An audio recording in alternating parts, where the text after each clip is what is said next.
Hi Guitarlings, I'm Gray at Hub Guitar, here with another plucking exercise to help you build up your plucking hand. Today's exercise is going to use the 5th string, the 1st string, 2nd, and then the 3rd string, just like that, in that order. So you've got a low note, and then we jump up to the highest note of the chord and fall back down. So it's a nice little pattern, and a little tiny bit different than your most basic rolling patterns. So it's a good variation to study. Today's pattern is really just one giant kind of really sad, bitter A minor chord, and it kind of evolves a little bit. So for example, I called the first chord an A minor 9 and then A minor 11, something like that. But I just consider this whole thing to be one big A minor chord.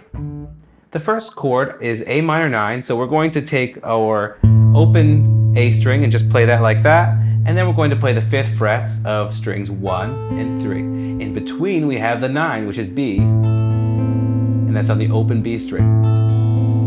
Okay, so we don't need anything more than 2 fingers to play this really nice chord. Now I suggest you use your 3rd finger on the 3rd string and your pinky finger on the 1st string. Doing that saves your index finger for the next chord, the A minor 11. To get to the A minor 11, all I've got to do is add the 3rd fret of the 2nd string. And if I can keep these 2 fingers on these 2 strings, that's going to make it so much easier. Just like that.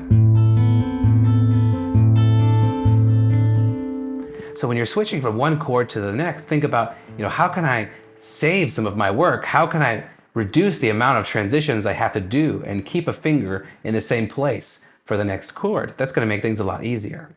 Now we're going to go to A minor 9. In order to do that, I'm going to lift up my pinky finger off of the 1st string, which I no longer need. I'm also going to lift up my index finger and just move that to the 3rd fret of the 1st string. Like that. Notice that this whole time my ring finger was anchored onto the 3rd string.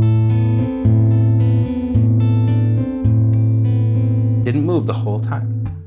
Also, I like to play these exercises by doubling or even multiplying by 4 each of the chords.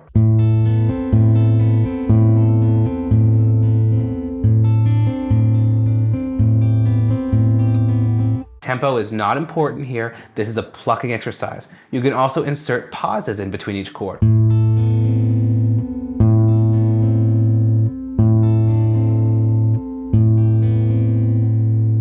As long as you're getting a lot of repetition practicing that plucking pattern and these chords sounds good, you're headed in the right direction. What I don't want is for you to kind of get stuck on switching rapidly between these chords, because that's not what this exercise is about.